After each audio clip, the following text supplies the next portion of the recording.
Okay, more consistent weather today with the sunlight and all, although they do say there's a chance of rain. I highly doubt it anyways. And what did I read today?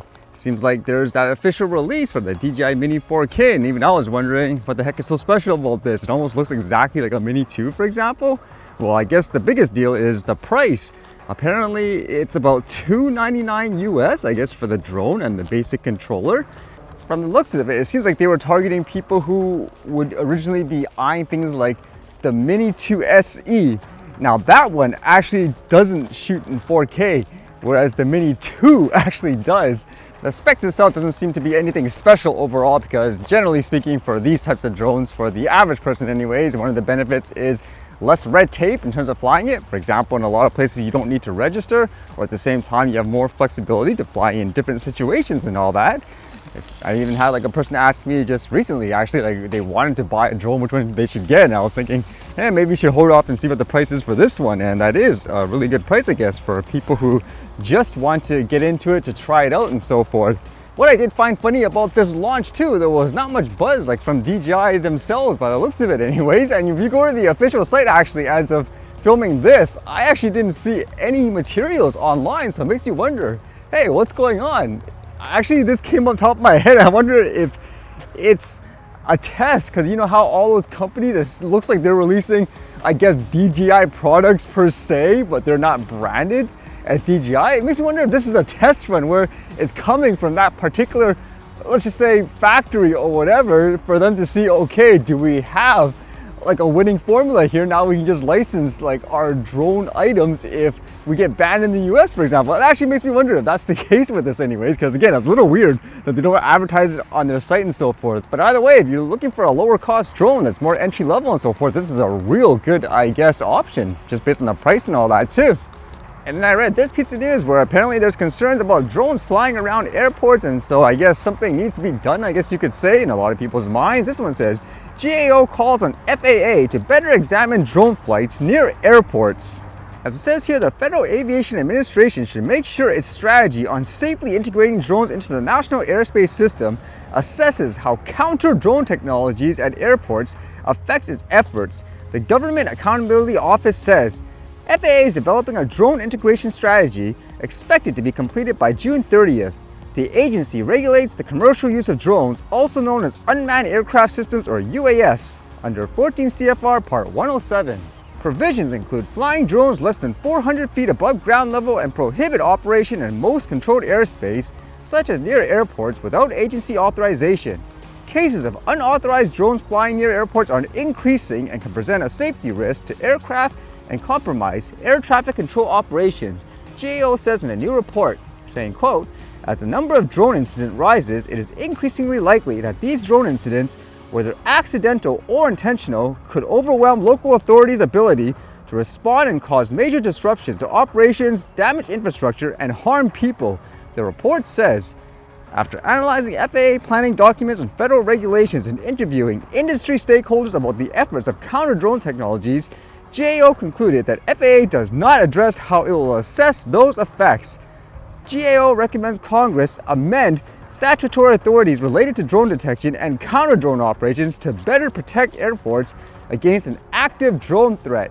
Now, I wonder what that means. Could it just be, for example, so many places it's really over the top with the regulations. They treat these little drones, for example, like even toys, as a huge manned aircraft. So technically, everything that applies to like a large aircraft in terms of protection, like you can't shoot it down and so forth, you technically can't do it to a small tiny drone like a toy as well. So maybe that is what they're trying to say, so give them more flexibility to be able to, I guess, take down the drones and all that.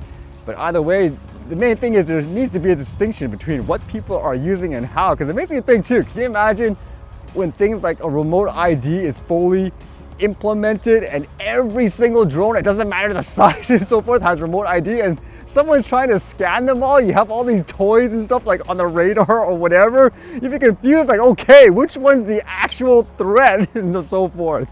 I can't imagine that actually being practical, huh? So I don't know if people actually thought that through when they're thinking about this. And this was popping up a lot online I was reading today. Apparently, the company AstraZeneca, it says here, admits its COVID vaccine can cause TTS in very rare cases, saying all you need to know. Pharmaceutical giant AstraZeneca has admitted that its COVID-19 vaccine can cause a rare side effect known as thrombosis or thrombocytopenia syndrome, according to a report by the London-based newspaper The Telegraph. The admission was made in court documents for the first time since rolling out the vaccine.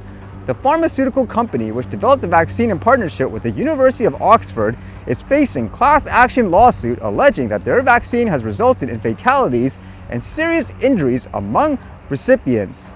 And with that thought, there are people actually, I guess, suing them for a lot of money. Like this one here, it says, dad who suffered brain injury days after getting COVID vaccine sues AstraZeneca. Jamie Scott, who has 2 young boys and is now unable to work, is suing AstraZeneca for what he says is damage caused by the jab in April 2021. He alleges the pharmaceutical giant exaggerated the vaccine's effectiveness and downplayed its risks. AstraZeneca denies the claims made against them. In his first TV interview, Mr. Scott told Sky News, "I took it to protect the elderly people around me. AstraZeneca and the government need to explain the risk whenever you take medicine. If there's a risk, I've got a young family, I would never have taken it." And I guess for him, the side effect or whatever happened pretty quickly, because it says 10 days after having his first dose of the vaccine, Mr. Scott woke up with a severe headache and started vomiting and had trouble speaking. He was taken to hospital where he was diagnosed with a clot that was stopping blood draining from his brain, as well as a hemorrhage in the brain itself. He had surgery and was in a coma for just over a month. His wife, Kate, was told that if he survived, he would never be the same again. Now, according to this, there's a government program there where he got compensated, I suppose, about $120,000 as part of this vaccine damage payment. But it says here, but that comes nowhere near to replacing the career income he would have received as an IT professional. And of course, according to this, there's technicalities to actually getting the payment, because it says to be given the full $120,000 payment from the vaccine damage scheme, claimants have to be assessed as at least 60% disabled. Those with a lower degree of disability, which can still be life-changing, don't qualify. Well, can you imagine that? Where, let's just say, like one of the things that was mentioned here was he partially lost his vision and all that. Can you imagine where if you got that as a side effect where you became completely blind, there's nothing they could give you afterwards because I guess you're not, quote, at least 60% disabled in life? That's kind of crazy, isn't it?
All right, see you guys later.